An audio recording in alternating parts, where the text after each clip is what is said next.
2024ஆம் ஆண்டு மக்களவை தேர்தல் களம் சூடுபிடிக்க தொடங்கி இருக்கு. 3528 மூன்றாம் பாலின வாக்காளர்கள் 81 பேர். 2019ஆம் ஆண்டு மக்களவை தேர்தல் நிலவரம் என்ன?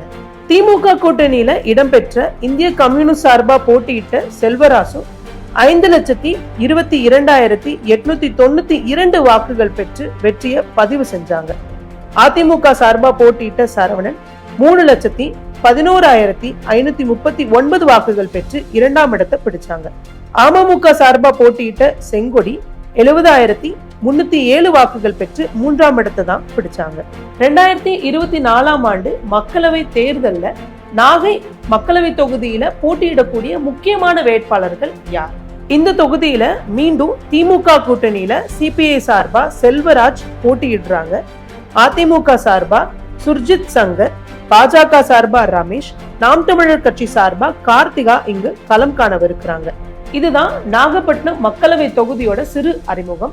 தொடர்ந்து பிற தொகுதிகள் பத்தின விவரங்களை அறிஞ்சுக்க இணைந்திருங்கள் இந்து தமிழ் திசையுடன்.